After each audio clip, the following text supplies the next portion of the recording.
ሰላም ወደ ዝግጅታችን እንኳን በደህና መጣችሁ። ያው ብዙዎቻችን ስለ ጋሪ ቻፕማን አምስቱ የፍቅር ቋንቋዎች ሰምተናል አይደል? ሰዎች ፍቅርን በተለያየ መንገድ ይሰጣሉ፣ ይቀበላሉ። ሀሳቡ ቀላል ይመስላል፣ ግን ዛሬ ከዚህ መሰረታዊ ሀሳብ ትንሽ ጠለቅ እንበል። አንዱን የፍቅር ቋንቋ ብቻ ነጥለን ብንወስድስ? ለምሳሌ መጀመሪያውን አበረታችና አውናታዊ ቃላት። የዛሬው ጥልቅ ውይይታችን በቻፕማን መጽሐፍ ምዕራፍ 4 ላይ ብቻ ነው የሚያተኩረው። የቃላትን ስውር ኃይል እንመረምራለን። ለመክፈቻ ያህል ማርክ ትዌን ልጥቀስ። በአንድ ጥሩ ሙገሳ ለ2 ወር መኖር እችላለሁ ይላል። ይሄ ለብዙዎች ማገነን ይመስላል፣ ግን ዋና የፍቅር ቋንቋቸው ቃላት ለሆኑ ሰዎች ይሄ የዕለት ጉርሳቸው ነው። በጣም ትክክል። የማርክ ትዌን አባባል ስታነሹ እውነትም የቃላትን ስሜታዊ መግፍነት ነው የሚያሳየው። እና ይሄ በዘፈቃደ የመጣ ሐሳብ አይደለም። ቻፕማን ከመጽሐፉ መግቢያ ላይ የሚለው የስነ ልቦና እውነታ ላይ የተመሰረተ ነው። ያው ዊሊያም ጄምስ ምን ይላል? የሰው ልጅ እጅግ ጥልቅ የሆነው ፍላጎቱ አድናቆትን የመፈለግ ጥማት ነው ይላል።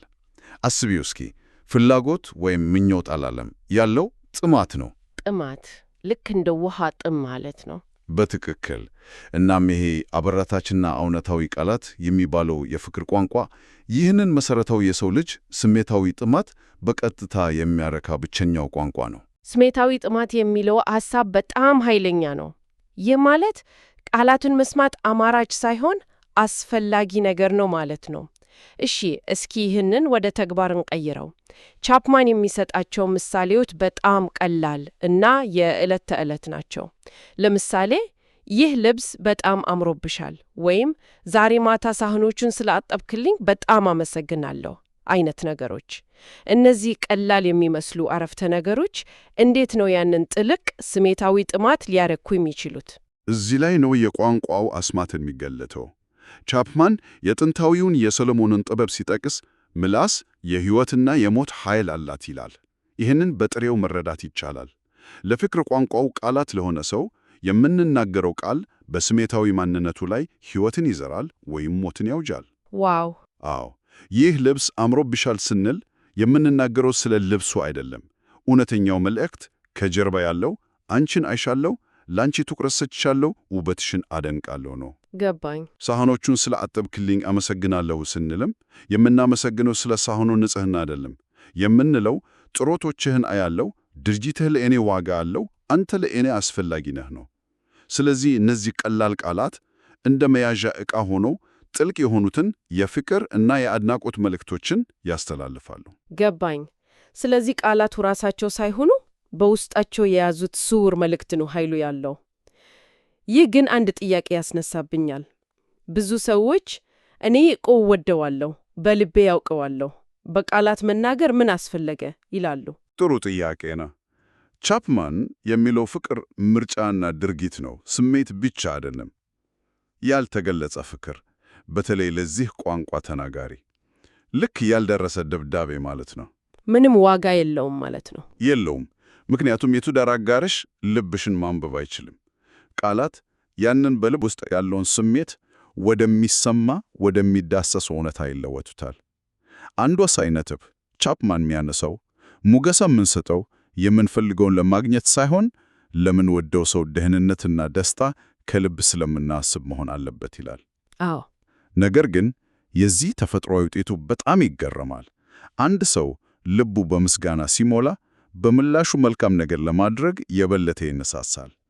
ያው ፍቅር ፍቅርን ይወልዳል የሚባለው ነገር በተግባር የሚታየው እዚህ ላይ ነው። ይሄ በጣም ወሳኝ ነጥብ ነው እና ቋንቋ ብሎ ሲጠራው ቻፕማን ዝም ብሎ አይደለም። ልክ እንደ ማንኛውም ቋንቋ የራሱ ዘዬዎች እንዳሉት ይናገራል።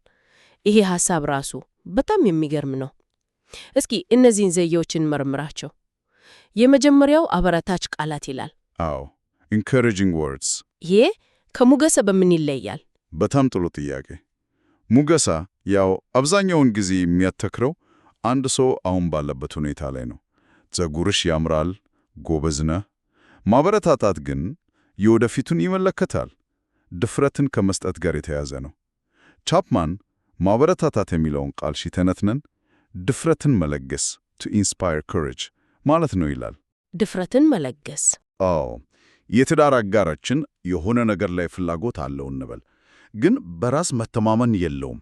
በዚህ ጊዜ እኛ ይህን ነገር ማድረግ ትችላለህ፣ በአንተ አቅም አምናለሁ ስንል በውስጡ ያለውን የተኛ አቅም እንዲያይ እያገዝነው ነው። ይህ ዝም ብሎ ማሞካሸት ሳይሆን የሰውየውን አቅም አይተን እምነታችንን መግለጥ ነው። ያ ማለት የትዳር አጋራችንን ህልም የምናጠጣበት ውሃ ማለት ነው። ግን እዚህ ላይ አንድ ስስ መስመር የለም። በማበረታታትና ጫና በመፍጠር መካከል ያለው ልዩነት ምንድን ነው? በጣም ወሳኝ ነጥብ ነው። ልዩነቱ የሚመነጨው ከዓላማችን ነው። የምናበረታታው የራሳችንን ፍላጎት ለማሟላት ነው ወይስ የትዳር አጋራችንን ደስታ ከልብ ስለምንፈልግ? ቻፕማን እንደሚለው ፍቅር የሌላውን ሰው ጥቅም ያስቀድማል። ስለዚህ ማበረታታቻችን ከትዕዛዝ የጸዳ መሆን አለበት፣ ከቁጥጥር ፍላጎት የጸዳ። በትክክል። ይህም ብታደርግ ደስ ይለኛል ከማለቴ ልብት በዚህ ነገር ላይ ያለህን ፍላጎት በጣም ደስ ይለኛል፣ ብትሞክረው እንደምትሳካለት አምናለሁ ማለት የውሳኔውን ባለቤትነት ለራሱ ይተዋል። የኛ ሚና ድጋፍ መስጠት እንጂ መግፋት አይደለም። ገብቶኛል። ሁለተኛው ዘዬ ደግሞ ደግ ቃላት ካይንድ ወርድስ ነው። ይህ ግልጽ ይመስላል። ደግ መሆን ጥሩ ነው። ግን ቻፕማን ለምን እንደተለየ ዘዬ ቆጠረው? ምክንያቱም እዚህ ላይ ትኩረቱ የምንናገረው ቃል ላይ ሳይሆን የምንናገረበት መንገድ ላይ ነው፣ ቃናው ላይ። አሃ ቶን ኦፍ ቮይስ። አንድ አይነት አረፍተ ነገር እንደ አነጋገራችን ቃና ሙሉ በሙሉ ተቃራኒ መልእክት ሊያስተላልፍ ይችላል።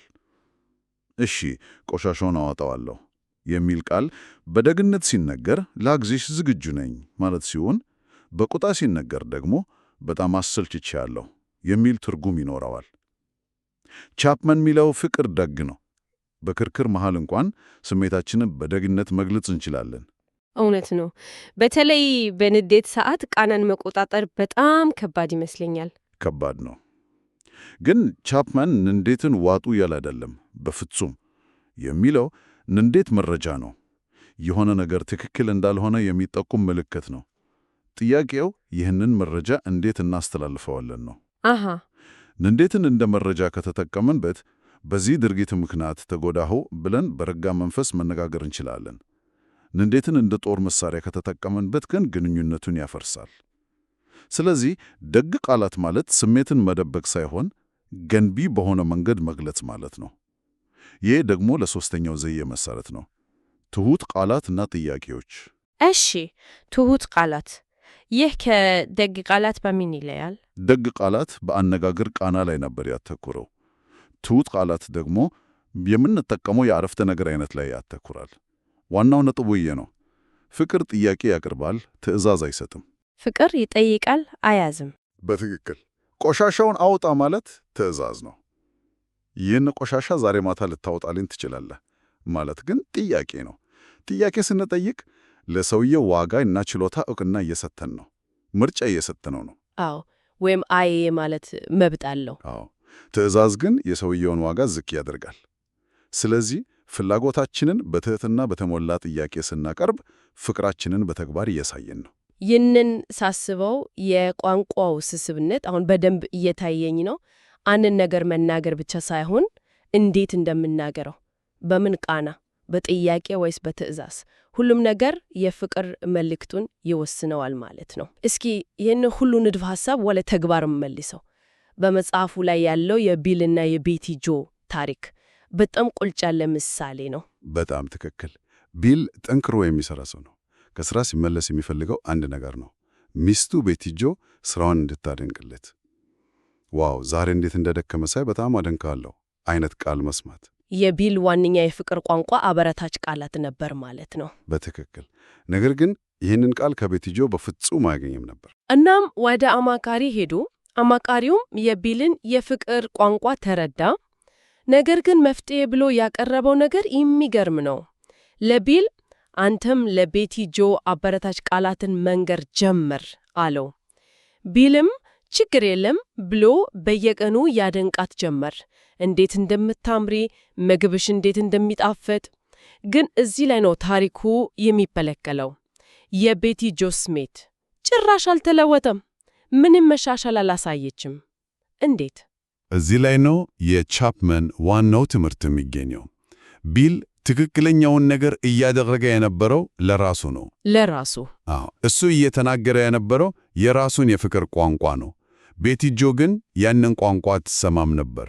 ቻፕማን እንደሚለው ቤቲ ጆ የምትፈልገው ከእሱ ጋር የምታሳልፈውን ጊዜ ኳሊቲ ታይም እና የእሱን ሙሉ ትኩረት ነበር። ስለዚህ እሱ በእንግሊዝኛ ሲያወራ እሷ የምትረዳው ቻይኛ ነበረ ማለት ነው። ልክ እንደዛ። ቃላቱ ምንም ትርጉም አልሰጧት።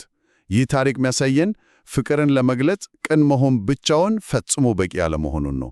የምንወደው ሰው የሚረዳውን ቋንቋ መማር እና መናገር አለብን። ቅንነት ብቻውን በቂ አይደለም። ይህ በጣም ኃይለኛ ሐሳብ ነው። ብዙ ግንኙነቶች የሚፈርሱት በፍቅር እጦት ሳይሆን በተሳሳተ ቋንቋ በመናገራችን ነው ማለት ነው። እሺ እንግዲያው የትዳር አጋራችን የፍቅር ቋንቋ አበረታች ቃላት መሆኑን አወቅን እንበል። ነገር ግን እኛ በተፈጥሯችን ዝምተኛ ወይም ቃላት የማይመጡልን ሰዎች ከሆንን ምን እናደርጋለን? ቻፕማን ለዚህ ተግባራዊ ምክሮችን ይሰጣል። ቋንቋ መማር እንደሚባለው ልምምድ ያስፈልገዋል። አንደኛ ቃላት አስፈላጊ ናቸው የሚል ማስታወሻ በየቀኑ በሚታይ ቦታ፣ ለምሳሌ በመስታወት ላይ መልጠፍን ይመክራል። ቀልድ ይመስላል። ሊመስል ይችላል፣ ግን ዓላማው እኛኑን ለማስታወስ ነው። አእምሮአችንን ይህንን አዲስ ቋንቋ እንዲያስብ ለማሰልጠን። ሌላው ደግሞ ማስታወሻ ደብተር መያዝ ነው። ከፊልም ከጋዜጣ የምንሰማቸውን አበረታች ቃላት ሰብስበን መጻፍ። ይሄ ትንሽ የሰውን ቃል ኮርጆ ለትዳር አጋር መንገር እንግዳ አይመስልም። ላዩን ሲታይ እንደዛ ሊመስል ይችላል፣ ግን ዋናው ሐሳብ ቃላት የጠፉብን ጊዜ እንደ መነሻ መጠቀም ነው። ልክ አዲስ ቋንቋ ስንማር መዝገበ ቃላት እንደምንጠቀመው ማለት ነው። ዋናው ነገር ቃላቱን ከልብ መናገራችን ነው። አዎ፣ አንድ ቦታ ላይ ጥረቶቹ ሁሉ ለቤተሰባችን ትልቅ ዋጋ አላቸው የሚል አረፍተ ነገር አንብበን ያንን ለትዳር አጋራችን ስናገር ቃሉ ሌላ ሰው ቢሆንም ስሜቱ ግን የኛ ነው። ቀስ በቀስ የራሳችንን ቃላት እንፈጥራለን። የፍቅር ደብዳቤ መጻፍም ሌላው ጠንካራ መንገድ ነው። እነዚህ ሁሉ ረቂቅ የሆነውን የፍቅር ስሜት ወደ ተጨባጭ ድርጊት የሚቀይሩ መሳሪያዎች ናቸው ማለት ነው። ቻፕማን ስሜታዊ የፍቅር ቋት ኢሞሽናል ላቭ ታንክ የሚለውን ሐሳብ ይጠቀማል። እነዚህ ቃላት ልክ እንደ ነዳጅ የትዳር አጋራችንን ቋት ይሞሉለታል ማለት ነው። በትክክል። ቋቱ ሲሞላ ደግሞ ግንኙነቱ ጤናማ ይሆናል። ሌላው ጠቃሚ ምክር ደግሞ የትዳር አጋርን ጥንካሬዎች ለይቶ ማድነቅ ነው። እንዲሁም ጎበዝ ነሽ ከማለት ችግሮችን ለመፍታት ባለሽ ብላት ሁሌም እገረማለሁ ብሎ ዝርዝር ነገር መናገር የበለጠ ውጤታማ ነው። በሌሉበትም ማድነቅ፣ ለምሳሌ ለልጆች ስለ እናታቸው ወይም አባታቸው ታላቅነት መንገር።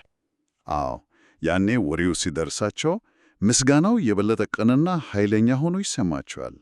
እንግዲህ የዛሬውን ውይይት ስናጠቃልል አበረታችና አዎንታዊ ቃላት የሚባለው የፍቅር ቋንቋ እንዲሁ ጥሩ ቃላትን ከመሰንዘር የዘለለ ጥልቅ ስነ ልቦናዊ መሰረት ያለው መሆኑን ተመልክተናል። የራሱ ዘዬዎች አሉት። ማበረታታት፣ በደግነት መናገር እና በትህትና መጠየቅ። ከሁሉም በላይ ደግሞ የኃይለኛ መሳሪያ የሚሰራው በትክክለኛው ሰው ላይ ማለትም የፍቅር ቋንቋው ቃላት በሆነው ሰው ላይ ሲውል ብቻ ነው። ፍጹም። የትዳር አጋርን ቋንቋ መማር ከቅንነት እኩል ምናልባትም የበለጠ ወሳኝ ነው። እናም ውይይታችንን ከመዝጋታችን በፊት ለአድማጭ እንዲያስብበት የሚጋብዝ አንድ የመጨረሻ ሐሳብ ላንሳ። ቻፕማን አድናቆትና ሙገሳን ስለ መስጠት በሰፊው ያብራራል። ነገር ግን በቅን አድናቆትና በማስመሰል ወይም በማሞካሸት ፍላተሪ መካከል በጣም ስስ የሆነ መስመር አለ። አዎ አለ። ማሞካሸት ብዙውን ጊዜ የምንፈልገውን ለማግኘት የምንጠቀምበት ስልት ነው እና ጥያቄው ይሄ ነው። በተለይ ይህንን አዲስ ቋንቋ መናገር ስንጀምር የምንናገራቸው ቃላት ከልብ የመነጩ መሆናቸውን እንዴት ማረጋገጥ እንችላለን? የትዳር አጋራችንስ ቃላቶቻችንን እንደ እውነተኛ ማበረታቻ እንጂ እንደ ማታለያ እንደማይቆጥራቸው እንዴት እርግጠኛ መሆን እንችላለን? የቃላቶቻችንን እውነተኛነት የሚለካው ምንድን ነው? ይህ ለሁሉም ግንኙነቶች ወሳኝ ጥያቄ ነው።